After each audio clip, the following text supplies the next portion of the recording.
Magandang umaga mga bata. Lahat tayo magsitayo upang pangunahan isahin ang ating panalangin. O God, Almighty, behold us, thy loving children, offering you today our words and studies, that we merit the blessings for ourselves, our school, our beloved country, the Philippines. Amen. Magsiupo na ang lahat. Magandang umaga mga bata. Magandang umaga, teacher. Kamusta ang lahat? Mabuti naman po, teacher.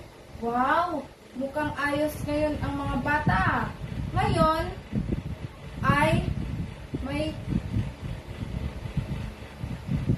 Ngayon ay titignan ko kung lahat ba kayo ay narito. Itaas lamang ang kanang kamay at sabihin narito po kung ang inyong pangalan ay natawag. Jaisal Isidro, Nandito po. Siding Balunsat, Nandito po. magaling! Lahat kayo ay narito. Palakpakan natin ang ating mga sarili.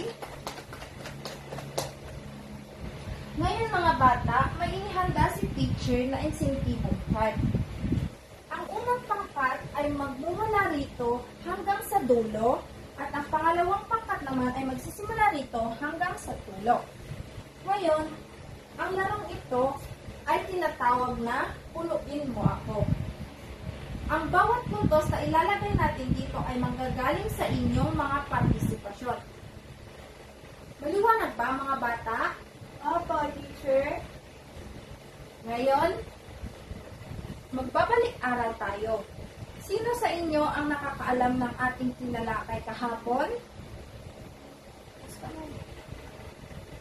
Yes? Tama, likas na yaman. Ano pa? Kung gayon, ay ang ating tatalakayin ngayong araw ay ang mga hanap buhay sa ating komunidad. Itong hanap buhay na ito ay maiugnay sa mga likas na yaman. Pero bago tayo magsimula sa ating talakayan, ay may inihanda si teacher na gawain. So, sa bawat pangkat ay magkakaroon sila ng mga kahon. Itong kahon na ito ay tutukuyin lang ninyo kung anong mga hanap buhay ang narito na may ugnay sa mga likas na yaman.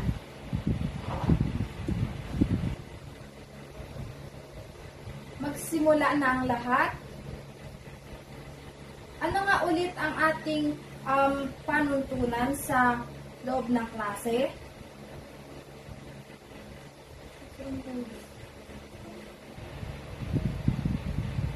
Tama, wag maingay.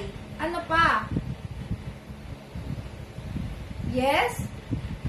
Makinig. Tama, makinig kapag si teacher ang nagsasalita sa harapan. O di kaya ang inyong kaklase. Naintindihan ba mga bata? Opo. Kung gayon, tapos na ba ang lahat? Opo. Magaling. Ngayon, mag-uumpisa na tayo sa ating talakayan. Ang unang talakayin ay ang magsasaka. Magsasaka. Okay. Magsasaka Magsasaka o magbubukid o magbubukid. ang isang Ang isang taong nagtatanim taong nagtatanim at nagpapatubo at nagpapatubo ng mga ng mga pananim pananim tulad tulad ng ng mais, mais, palay, palay, tabako, tabako, at mga gulay. at mga gulay. Magaling! Alam niyo ba na ang magsasaka ay napaka-importante sa atin? Bakit kaya? Ako po, teacher. Yes? Dahil sa kanila, Magaling! Ang mga magsasaka ang siyang umaani at nagtatanim ng mga pangangailangan nating pagkain tulad ng bigas, ng mga gulay na ating kinakain.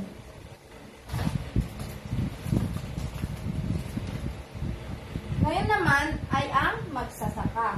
Babasahin ulit ni teacher muna bago kayo. Mangingisda pala.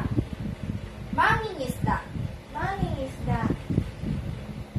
Pangingisda Pangingisda.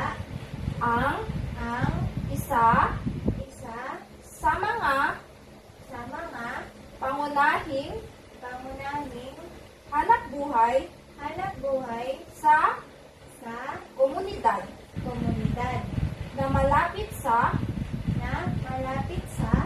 dagat dagat at at lawa. lawa. So, ang mga mangingisda daw ang mga humuhuli ng mga isda, mga talaba, at mga iba pang yamang tubig na pinapupunan natin ng ating pagkain. May alam ba kayong halimbawa nito? Wala? Okay. Dadako na tayo sa next. Minero. Minero.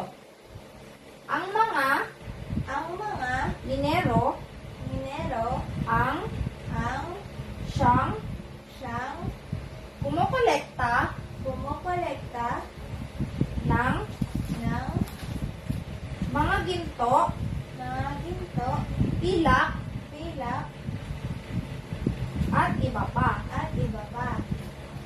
Ngayon, ang mga minero naman ang siyang kumukolekta ng mga ginto na ating binibili sa mga mall or mga pamilihang bayan. Ginagawa itong mga kwintas, mga hikaw, singsing, at iba pa. Sila ang mga kumukuha ng mga ito. Dadako naman tayo sa factory worker. Factory worker.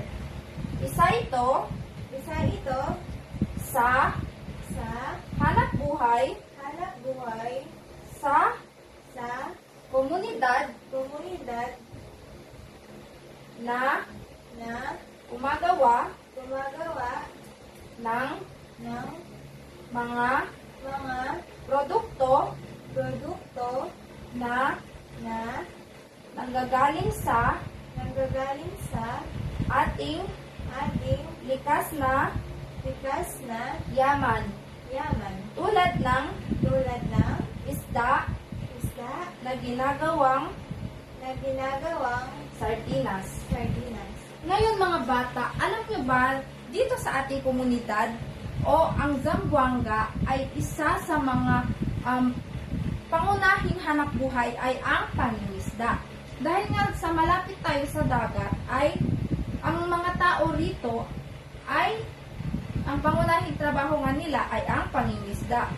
At ang mga isdang nakukolekta nila ay ginagawang sardinas. Yung iba naman ay ginagawang daing, ginagawang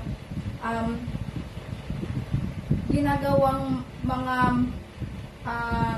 o dinadala sa mga pamilihang bayan upang ibenta ito. Ngayon mga bata, naintindihan nyo na ba kung ano ang mga iba't ibang uri ng hanap buhay sa ating komunidad? Opo. Magaling!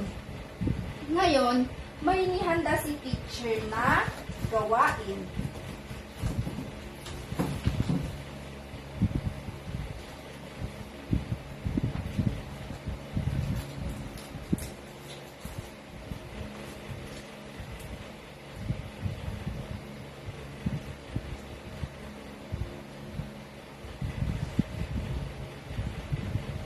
Ngayon, kunin ang inyong mga papel at isulat ang ating gawain.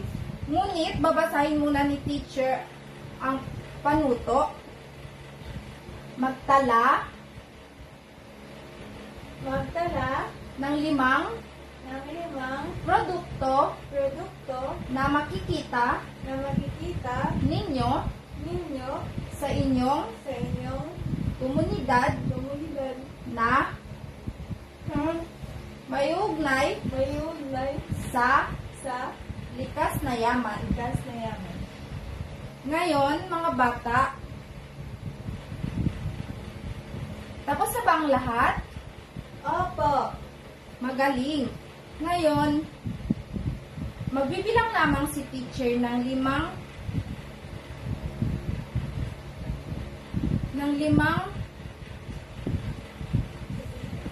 segundo upang ipasa ninyo sa inyong harapan ang inyong mga papel.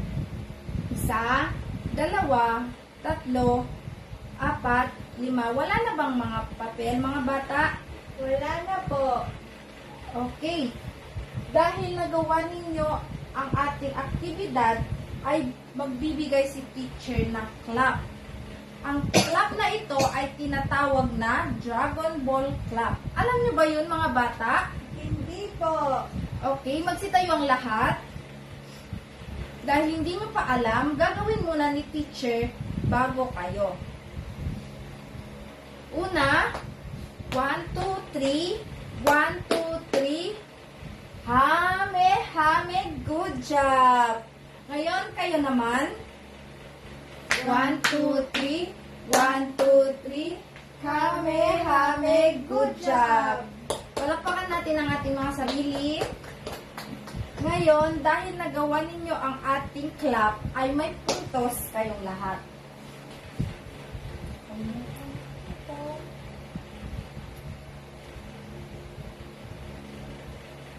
Ngayon, dahil nabigyan ko na kayo ng mga puntos, ay may gagawin ulit tayo.